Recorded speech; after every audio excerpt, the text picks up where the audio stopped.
Hello friends, welcome back to our YouTube channel. আজকের ক্লাসে আমরা পড়বো ক্লাস 7-এ তড়িৎ চ্যাপ্টারটি। তড়িৎ প্রবাহ নিয়ে আজ আমাদের মেনলি লেকচারটা হবে। তড়িৎ জিনিসটা কি? তড়িৎ জিনিসটা তোমরা সবাই জানো। তড়িৎ কারেন্ট, ইলেকট্রিসিটি। এই তড়িৎ প্রবাহের মাধ্যমে কিন্তু বাড়ির সব জিনিসপত্র মানে আলো পাখা সব চলছে। সো তড়িৎটা জিনিসটা নিয়ে আমরা আলোচনা করব। প্রথমে আমরা তড়িৎ প্রবাহ নিয়ে আলোচনা করব। তড়িৎ প্রবাহ কী হচ্ছে? আমরা দেখতে পাও তোমরা ব্যাটারি, আমাদের বাড়িতে ব্যাটারি ইউজ হয়। ব্যাটারি জিনিসটা, এই ব্যাটারির মধ্যে দিয়ে কিন্তু কারেন্ট পরিবাহী হয়। এই ব্যাটারি হচ্ছে একটা উৎস যেখান থেকে আমরা তড়িৎ পাচ্ছি। এরকম নানা রকম উৎস আছে, তার মানে চাকা ঘুরিয়েও কিন্তু কারেন্ট তৈরি করা হয়। নানা রকম উৎস আছে, কিন্তু ব্যাটারির মধ্যে একটা উৎস যেখান থেকে আমরা কারেন্ট পাচ্ছি। ব্যাটারির ওপরের দিকটা প্লাস প্রান্ত, নিচের দিকটা মাইনাস প্রান্ত। এগুলো পরের দিকে আছে, আমি আগে বলে দিচ্ছি। এই ব্যাটারির সঙ্গে ব্যাটারি যুক্ত করা যায়। পরপর যদি ব্যাটারি যুক্ত করো, প্লাস প্রান্ত প্লাস মাইনাস প্রান্ত, এরকমভাবে ব্যাটারি যুক্ত করে কিন্তু কারেন্ট তৈরি করা যায়। এবার এখান থেকে তার ঝুললাম, এখান থেকে তার ঝুললাম। এবার একটা ফিলামেন্ট বাল্ব জুড়ে দিলাম। ধরুন একটা বাল্ব ঝুললাম এখানে, আশা করি দেখতে পাচ্ছ। বাল্বটা হবে এরকম, অত ভালো আঁকছি না আমি, জানি। বাল্ব, এই হচ্ছে ফিলামেন্ট বাল্ব। এই বাল্বের সঙ্গে যদি আমি জুড়ে দিই, একটা প্রান্ত এদিকে একটা প্রান্ত এদিকে, এই বাল্বের সঙ্গে ঝুলে বাল্বটা কিন্তু জ্বলতে চালু করবে। এই ব্যাটারিগুলোকে বলে, মানে এটাকে বলে কোষ, নির্জল কোষ বা ড্রাই সেল। আর একসঙ্গে যদি অনেকগুলো কোষ থাকে তাহলে বলা হয় ব্যাটারি। ওকে, একসঙ্গে আমরা কিন্তু ভুল বলি, সিঙ্গেল একটাকে কিন্তু ব্যাটারি বলা হয় না। একসঙ্গে যদি অনেকগুলো থাকে তাহলে তখন ওটাকে ব্যাটারি বলা হবে।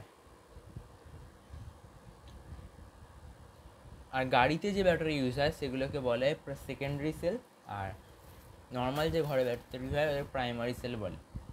এবার ফিলামেন্ট বাল্ব, বাল্বের ভেতরে, বাল্বে কারেন্ট দিয়ে আলো জ্বলছে কী করে? এর ভেতরে একটা ফিলামেন্ট থাকে এরকম দেখতে।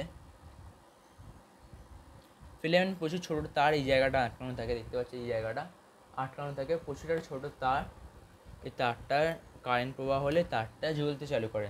তারের মধ্যে রোধ কিন্তু প্রচুর বেশি হয়, তাপটা উত্তপ্ত হয়, মানে তারটা উত্তপ্ত হচ্ছে, ফলে একটা লাইট এফেক্ট পড়ছে, সেই আলোটাই আমরা দেখতে পারি। এটা কাঁচের গ্লাস হয়, কাঁচ হয়। এর ভেতরে কোনো বাষ্প থাকে না, কোনো গ্যাস থাকে না, কোনো বায়ু থাকে না। বায়ু থাকলে কিন্তু, মেনলি হাইড্রোজেন থাকলে পুরো কিন্তু ব্লাস্ট করবে। এটাকে বলে ফিলামেন্ট। হয়ে গেল। এটাকে বলে প্রান্ত এক, মানে একটা প্রান্ত, দুটো প্রান্ত, দুখানা প্রান্ত দিয়ে কিন্তু এর মধ্যে কারেন্ট যাচ্ছে। আর এই পুরো জিনিসটাকে বলা হচ্ছে বর্তনী। এই আমরা পুরো জিনিসটা আঁকলাম, এটাকে বলা হচ্ছে বর্তনী। কি বলে? বর্তনী বা সার্কিট। ওকে, সার্কিট ইউজুয়ালি সার্কিট। ওকে, এরপর বইয়ে তোমাদের হাতে কলমে দিয়েছে কয়েকটা, হাতে কলমেটা আমরা একটু করে নিই। চলো, এখানে বলেছে কোন ক্ষেত্রে কারেন্ট প্রবাহিত হবে আর কোন ক্ষেত্রে হবে না। ওকে, এবার দেখো, ফার্স্ট ক্ষেত্রে কিন্তু তারটা মাইনাস দিয়ে জোড়া আছে, প্লাসে যাচ্ছে। আর এটাও কিন্তু এই জোড়া আছে, প্লাসে আসছে। এখানে কিন্তু মাঝখানে তারটা ছেঁড়া আছে, তাহলে এখানে কারেন্ট প্রবাহিত আলো জ্বলবে না। এক্ষেত্রে কিন্তু এই জোড়া, দুটোই জোড়া আছে, তাহলে এক্ষেত্রে জ্বলবে। এক্ষেত্রে কিন্তু একদিকে দুটো লাগিয়ে দিয়েছে, একটা কিন্তু কথা মাথায় রাখবে, একদিকে লাগালে চলবে না, দুদিকে লাগাতে হবে, কারণ বর্তনী পূরণ করতে হবে। এই বর্তনী দেখছো কারেন্টটা যাচ্ছে, এই বর্তনীটা সার্কিট কমপ্লিট করতে হবে। যদি সার্কিট কমপ্লিট না হয়, মানে বর্তনী যদি কমপ্লিট না হয়, দেখতে পাচ্ছি এই পুরো ছবিটা দেখো একবার, এই বর্তনী যদি কমপ্লিট না হয় তাহলে কিন্তু কারেন্ট কোনোভাবে প্রবাহিত হবে না, এটা মাথায় রেখে নিও। তাহলে এই ক্ষেত্রেও কিন্তু কারেন্ট প্রবাহিত হবে না।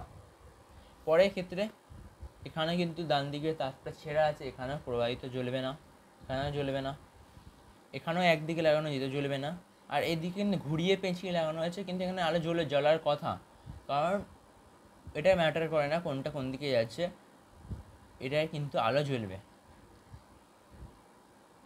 এবার দুখানা ব্যাটারি যদি লাগাই আমি, তাহলে কিন্তু আমাদের আলোর পাওয়ারটা কিন্তু বেড়ে যাবে। কারণ দুখানা ব্যাটারিতে দুটো শ্রেণী সমবায় যুক্ত আছে। সো এখানে মোল যে পাওয়ারটা, মোট যে শক্তি এখানে কিন্তু বেশি উৎপন্ন হবে। এই রকমভাবে যোগ করাকে বলে শ্রেণী সমবায়। বইয়ে দেওয়া নেই, এটা মাথায় রেখো, শ্রেণী সমবায় লিখিয়ে দিচ্ছি বইতে। এটাকে বলা হচ্ছে শ্রেণী সমবায়।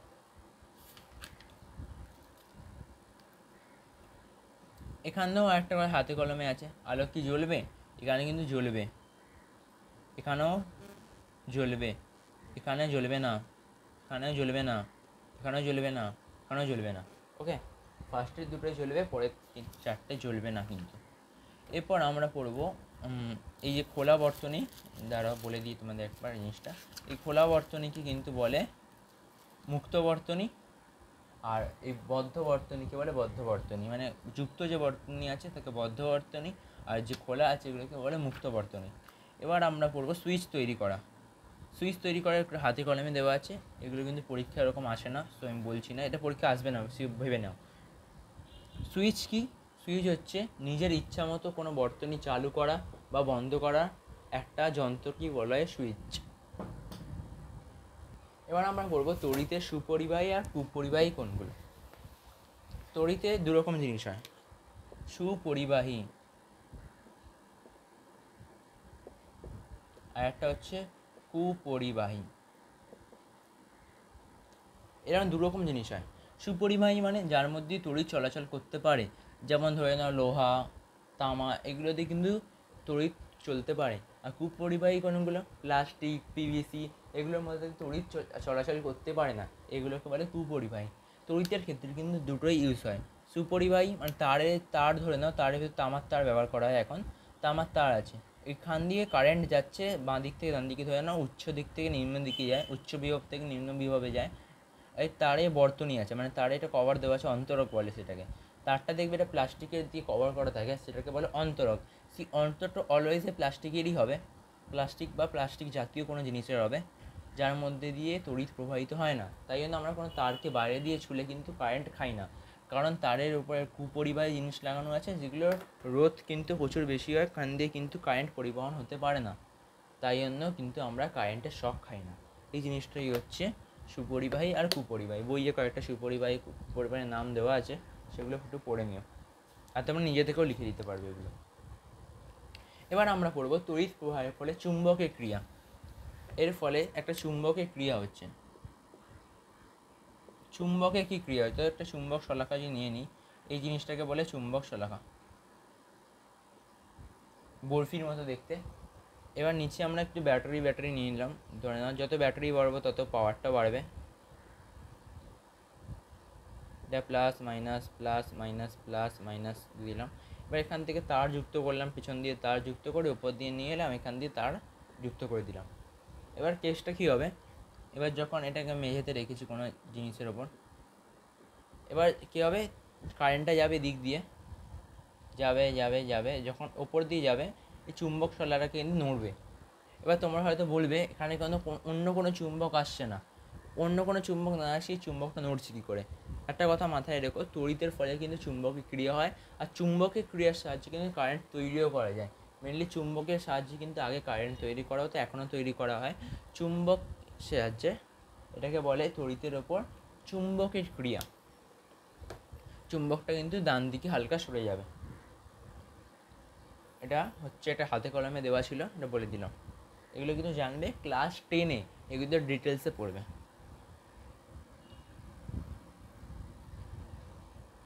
এই চুম্বকের ক্রিয়া তোমরা আরও ভালোভাবে বুঝতে পারবে যদি কোনো ব্যাটারি নিয়ে এর তারটাকে একটা লোহার পেরেকের মধ্যে জড়িয়ে নাও। এই কেসটাকে বলে সলিনয়েড, জড়ানো অবস্থাকে সলিনয়েড বলে। সলিনয়েডে মানে হয়ে গেল এটা কিন্তু জড়িয়ে নিলে তাহলে এর মধ্যে কিন্তু এটা কিন্তু চুম্বকে পরিণত হয়ে গেল, এই লোহাটা কিন্তু চুম্বকে পরিণত হয়ে গেল, এর মধ্যে চুম্বকের একটা ধর্ম চলে এলো যখন আমি ব্যাটারিতে তারটা লাগিয়ে দিলাম। এরপর এখানে যদি কোনো লোহার জিনিস রাখো, মানে ছোটো যদি পেরেক রাখো বা যে কোনো লোহার জিনিস রাখো যেগুলো কিন্তু চুম্বকে আকর্ষণ হয়, সেগুলো কিন্তু এখানে আটকাতে শুরু করবে। ওকে, এবার যত বেশি ব্যাটারি লাগাবে তত বেশি চুম্বকের ক্রিয়াটাও বাড়বে। তাহলে এরা সরল সম্পর্কে আছে, ব্যাটারি বাড়লে চুম্বকের ক্রিয়াও বাড়বে। এই চুম্বকের ক্রিয়ার সাহায্যে আমাদের দৈনন্দিন জীবনে কয়েকটা জিনিস ব্যবহার করা হয়, সেগুলো লিখতে দিতে পারে। কলিং বেল, কলিং বেল কিন্তু আমাদের এই চুম্বকের ক্রিয়ার সাহায্যে তৈরি করা হয়। আর একটা লাউড স্পিকার,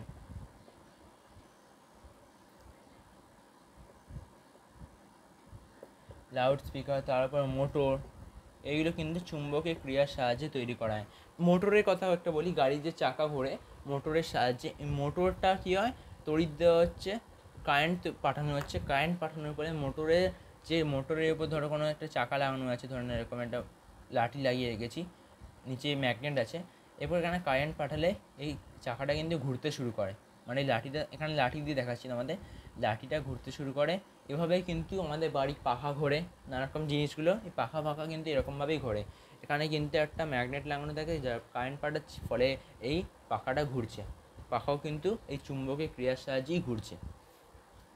এগুলো ডিটেলসে ক্লাস 10-এ তোমরা ভালো করে পড়বে, এখন তোমরা শুধু ওপর দিয়ে জেনে রাখো। এরপরে এই চুম্বকের সাহায্যে, চুম্বক নয় তড়িতের সাহায্যে কিন্তু দৈনন্দিন জীবনে আমরা একটা লাইট ব্যবহার করি। লাইটটা হচ্ছে এলইডি। আমাদের সবার বাড়িতে এখন এলইডি পাওয়া যায়। এলইডি বিশেষত্ব হচ্ছে, আমাদের এলইডি ব্যাপারটা একটু জেনে নিই আগে। এলইডি হচ্ছে লাইট এমিটিং ডায়োড। ওকে, এর নামটা মাথায় রাখবে, এর নামটা কিন্তু পরীক্ষা আসে। এর বিশেষত্ব কি, এখানে না ফিলামেন্ট থাকে না, এখানে ফিলামেন্ট থাকে না, এদের ঋণাত্মক প্রান্ত বড় আর ধনাত্মক প্রান্ত বড়, ঋণাত্মক প্রান্ত ছোট হয়, এটা মাথায় রেখো। আর এর মধ্যে সামান্য একটু তড়িৎ দিলেই কিন্তু এরা জ্বলতে চালু করে, এদের কিন্তু বেশি তড়িতের প্রয়োজন হয় না। আগে যে ফিলামেন্ট লাইনগুলো হতো, সিএফএল লাইট, ভার্চুয়াল ল্যাম্প, এই ল্যাম্পগুলো কী হতো, আমাদের কিন্তু বেশি কারেন্ট দিতে হতো, তাহলে কিন্তু এরা জোরে জ্বলতো। কিন্তু এই এলইডিতে কিন্তু বেশি কারেন্ট দিতে হয় না, কম কারেন্ট দিলেই কিন্তু এরা একটা উজ্জ্বল পরিমাণে জ্বলতে পারে, তাই এদের ইলেকট্রিক খরচও কম হয়। নর্মাল এলইডিগুলো 20 ওয়াটে চলে। ওকে, এদের কিন্তু ইলেকট্রিক খরচটা কম হয়, এই জন্য এখন দৈনন্দিন জীবনে এলইডি ব্যবহার কিন্তু প্রচুর পরিমাণে বেড়ে যাচ্ছে। এবার আমরা তড়িৎ প্রবাহের ফলে, আমরা চুম্বকের ক্রিয়া তো পড়ে নিলাম আগে, এবার তড়িৎ প্রবাহের ফলে কিন্তু আমাদের আরেকটা ক্রিয়া হয়, সেটা হচ্ছে তাপ। তড়িৎ প্রবাহের ফলে তাপ উৎপন্ন হয়। এই তাপ কী করে উৎপন্ন হয়, ইস্ত্রিতে যদি তোমরা দেখতে পাও, ইস্ত্রিতে কিন্তু কারেন্ট দিলে, ধরেন আমি ইস্ত্রি দিলাম, এতে কিন্তু আমি যদি কারেন্ট অ্যাড করি, কারেন্ট দিলে কিন্তু ইস্ত্রি গরম হয়। গরম কেন হয় কোনো দিন ভেবে দেখেছো? গরম হয় কারণ ইস্ত্রির ভিতরে নাইক্রোম তার থাকে, নাইক্রোম তার বা নাইক্রোম জাতীয় অন্য তারও থাকতে পারে, মেনলি ইস্ত্রিতে নাইক্রোম তার থাকে। নাইক্রোম তার জাতীয় অন্য তার লাগালেও কিন্তু সেম কাজ করবে। এই নাইক্রোম তার জিনিসটা কি, এটা এক ধরনের তার যার গলনাঙ্ক বেশি হয় আর রোধ বেশি হয়। এই উচ্চ গলনাঙ্ক হয়, মানে অনেক বেশি টেম্পারেচারে গলে, সহজে গলে যায় না। আর রোধ বেশি হয়, উচ্চ রোধাঙ্ক হয়, মানে এর মধ্যে দিয়ে রোধাঙ্ক বেশি হলে কিন্তু তাপও বেশি উৎপন্ন হবে। এই জিনিসগুলোর পরে তোমরা পড়বে, আমি জাস্ট তোমাদের জানার জন্য বলে দিলাম। রোদ বেশি হলে কিন্তু তার তড়িৎ প্রবাহ কম হয়, এর ফলে এতে তাপ বেশি উৎপন্ন হয়। এই নাইক্রোম তার ইস্ত্রিতে ব্যবহার করা হয়, এর ফলে তাপ উৎপন্ন হয়।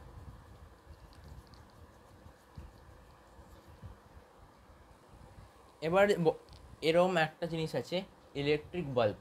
বর্তমানে যে ইলেকট্রিক বাল্বগুলো ইউজ হয় তার মধ্যে টাংস্টেন থাকে, এই টাংস্টেন একটা ধাতু।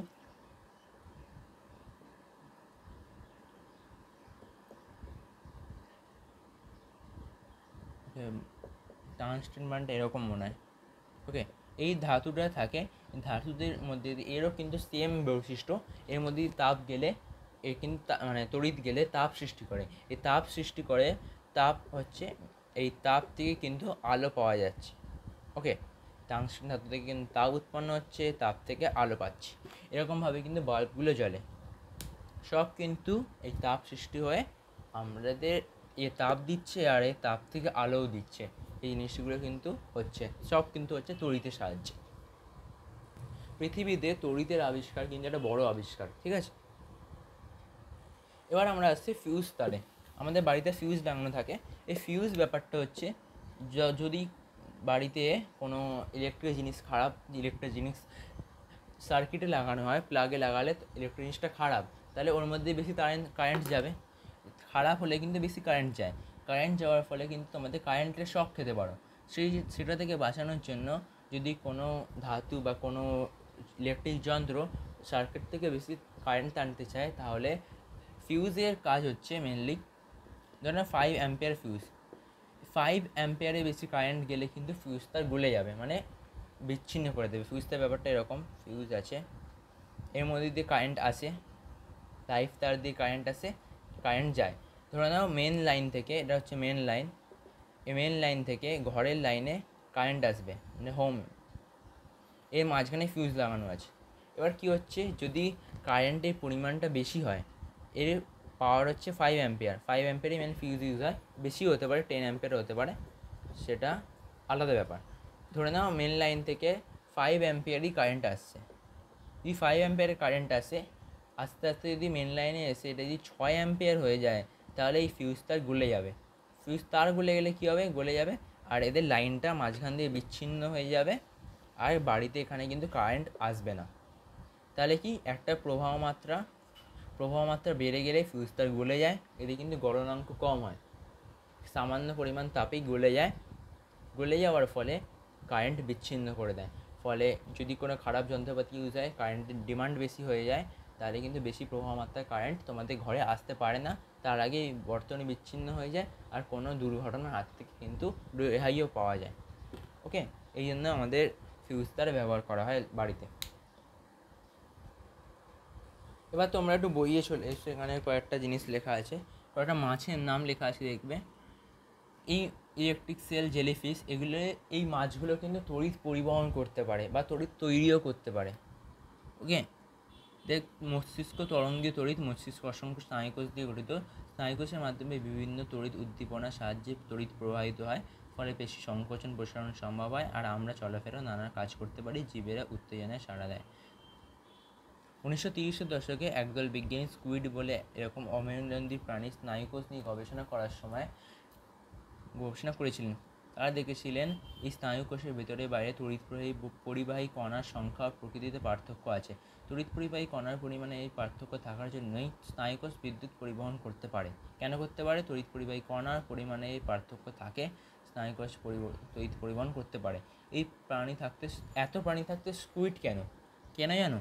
মানুষের স্নায়ুকোষ খুব সরু, তাই তার দিয়ে পরীক্ষা করা শক্ত। স্কুইডের স্নায়ুকোষের ব্যাস মানুষের স্নায়ুকোষের ব্যাস থেকে প্রায় 25 গুণ বড়। 25 গুণ বড় হওয়ার ফলে এই স্কুইডের স্নায়ুকোষ দিয়ে বিজ্ঞানীরা পরীক্ষা করতে পেরেছিলেন। তাই এই আমাদের স্নায়ুকোষ যে তড়িৎ পরিবহন করতে পারে, এটা প্রমাণ হয়েছে, নাহলে কিন্তু প্রমাণ করা যেত না। কারণ সব প্রাণীরই স্নায়ুকোষ কিন্তু ছোট হয়, মানে অনেক সরু হয়, সেটা দিয়ে পরীক্ষা করা যায় না।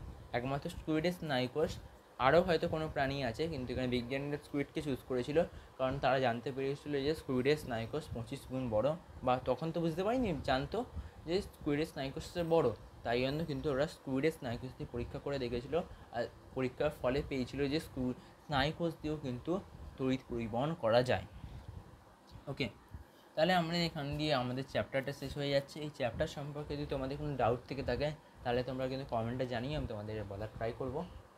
আর হয়ে গেলো তাহলে আমাদের চ্যাপ্টার শেষ। পরের দিন অন্য ভিডিও চ্যাপ্টার করবো, তোমাদের ক্লাস 7 একটা সাজেশন ভিডিও দেওয়ার ট্রাই করছি আমি। সো দেখা হচ্ছে পরের ভিডিওতে। আজকের জন্য বাই বাই গাইস।